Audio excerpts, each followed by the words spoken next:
the past when we've chatted with you, it's been a while, you bought into this core, you believed in this core, you re-signed JT Miller to a long-term deal. It seems that no matter who the coach of this hockey team is, be it Travis Green, Bruce Boudreau, or whoever may come in after Bruce, that this core doesn't want to play the structure, the style that you'd like to see that needs to be had to success. Are you recalibrating your thoughts on this core, and is it time now to finally change it all up? Well, I definitely know we have to change it, okay? And, you know, I'm disappointed in the job I've done to this point, okay? Because when I first came here, I talked about getting control of the cap, you know, getting the cap back to where it is, getting rid of some contracts, and we haven't been able to do that. Now, the opportunity hasn't been there, but it's still my job to get it done. Until we do that, we're not going to be able to make the kind of changes that we need to make. There's certainly the changes we need to make to put ourselves in a better position. When there's players out there available, we can go and get them. And so that's been very disappointing for me. The changes we need to make are not with the core players. The changes we need to make are other players on the team. Okay? And it could end up being core players. You know, when I came here, I knew it was going to be a big challenge. And I thought, you know, we're going to have to do minor surgery. Well, to answer your question, have I changed my position? Yeah, we have to do major surgery. And between now and the start of next season, we're going to have to make some changes. Some won't be very popular. Some will be popular. But we're going to have to really do some things that I didn't think we would normally have to do when I first got here on how we make those changes. Jim, you've had an ownership group here that, for the most part, for the longest time, spent the max, didn't get results, haven't had playoff revenue for a while. What, in your mind, do they think major surgery looks like? And what do you think major surgery is going to look like? And are they going to be able to taste or have that palatable to them if it means missing the playoffs for years? Yeah, ownership hasn't interfered with any decisions that I've made. You know, I give ownership credit. They give us all the tools possible to do what we need to do without any interference. So there's no issues there. Okay, so what it looks like to me is what it's looked like all along. The trades that we make is try to get players 26, 25 years or younger and bring this team together within the next year or two. Okay, this was never going to be a quick fix. There's a long game here, but I don't want to sit here and say, you know, preach patience, because I know the frustration of the fans and the media. And everybody wants it done sooner than later, just like I do. But in a cap world, it's not that easy to do. It's not like we've had trades on the table that we've walked away from, okay? These are hard to make. And I'm going to go back to that other question you had about the season's ticket holder. Any problems with anybody's comments? That's the world we live in, free speech. And this is a player that's very emotional. As a team, we're disappointed. We're losing too many games. And he come off the ice after a game, and he was very emotional. I have no problem with what he said. Time for a couple more here, guys. Jim, you talked about the length of time in this rebuild, that it was going to be long, but then when you answered Drance, you said it could be less than 3 years. So are you long for this rebuild? Or do you see yourself at this stage in your career, as accomplished as you are, needing to see this through? Yeah, I am. If I have health issues, then I'm out, okay? Then I can't do it. But I like a challenge, and man, I got a challenge. What you thought of Andrei Kuzmenko's season, and what are your thoughts on the process going forward with him as he's a pending unrestricted free agent? Well, he's still adjusting to the league. You know, to be successful in this league, you got to play north-south. And when you come over as a European player, they play a different style, and they're going east-west as much as they're going north-south. I think he's making that adjustment. He's a pure goal scorer. He sees the ice well. He loves Vancouver. He loves the Canucks. He wants to be here. We want him to be here. We've started the process just a few days ago on contract extension, and we hope we can keep him. We think he'll just get better and better as he adjusts to the league, and he's still making that adjustment, but he's working really hard at it. Jim, I know you've only been here for 18 months, but in this market, the subject of rebuild, retool is a decade-long argument. You've noted that, this can't necessarily get turned around as quickly as everyone wants it to be, but this market's almost been screaming for the organization to be patient, and the retool has always been sort of the go-to. Is there a reason that this organization is reluctant to take a longer view toward team building? I can't speak for what was done in the past. I'm only speaking for myself, and it's my viewpoint that this is the way we should go. Now, when I talk about what we're doing, we're trying to bring younger players in, okay, and help develop these younger players as they're playing. And so some of the changes we make when we get to free agents, we may add an older guy, but it's not like we're going to go out and trade for an older guy or we're going to give a first-round pick for an older guy. We're going to stick to the plan of keeping our draft picks, trying to add more draft picks, and trying to add younger players and try to bring them together, and hopefully together sooner than your 3-year plan. What do you say to fans who think that you should tank this season and set yourself up for the best possible pick this year? Or do you still believe that maybe a playoff position is a possibility at this stage, given what the standings look like? I thought we were tanking. We're pretty close to the bottom. But I would never, running a team, go and tell the coach or the players, don't play hard for this game.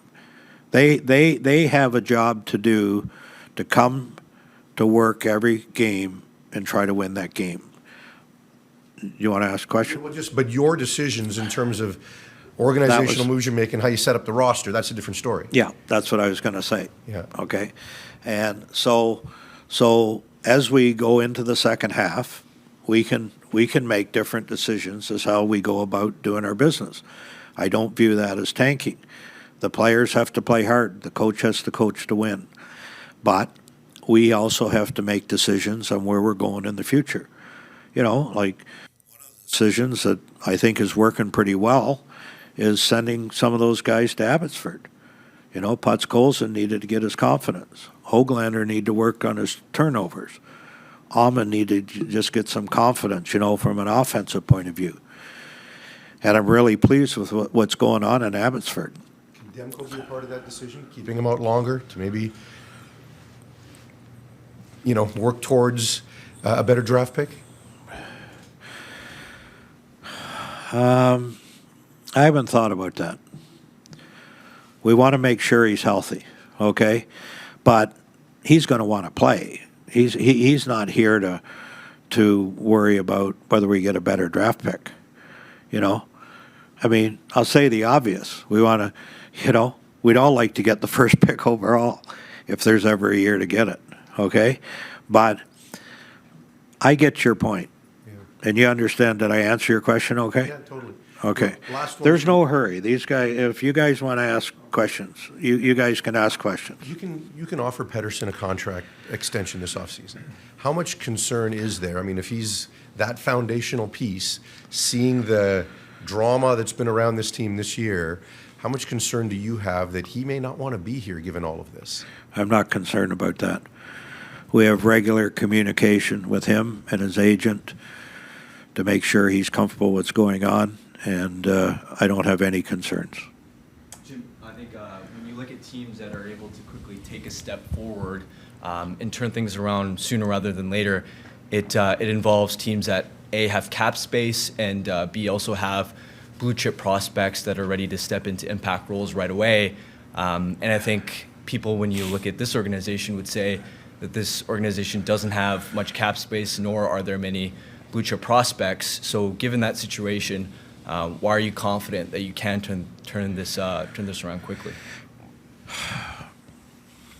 Well, it's the most important thing. is to get control of the cap space. So we're at least in the game that we can talk about bringing new players on. So the reason I'm confident is if there's no other way of moving players out in the summer, we will look at buying out some players. And that will start to open up cap space.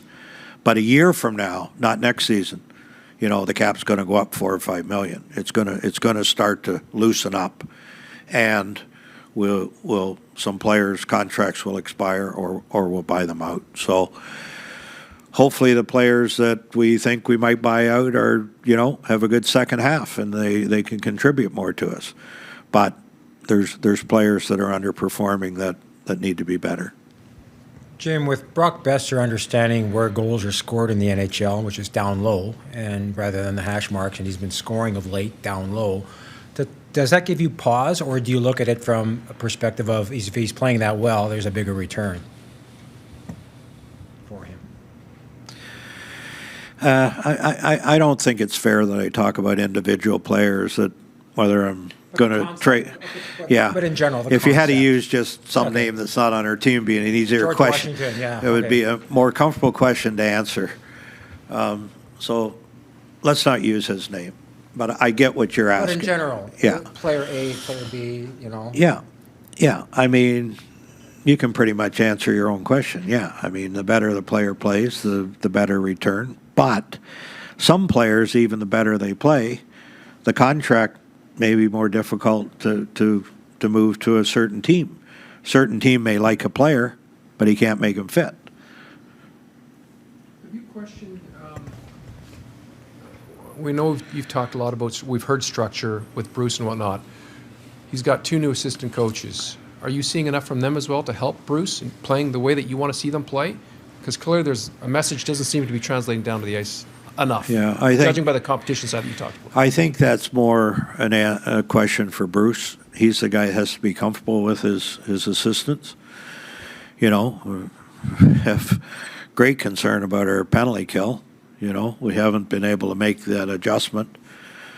I don't know how much we work on it or how much we try to adjust it, but when you have a penalty kill like that, that's great concern. Jim, it seems like it probably was difficult coming in last year and dealing with an AHL team, but you mentioned Podkolzin and Höglander, Amon, these guys down there.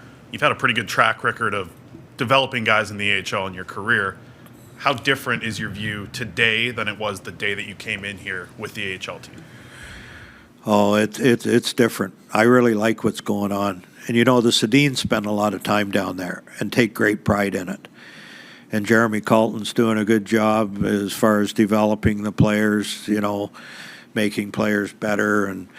And I believe right now we have 13 or 14 players 23 years or younger.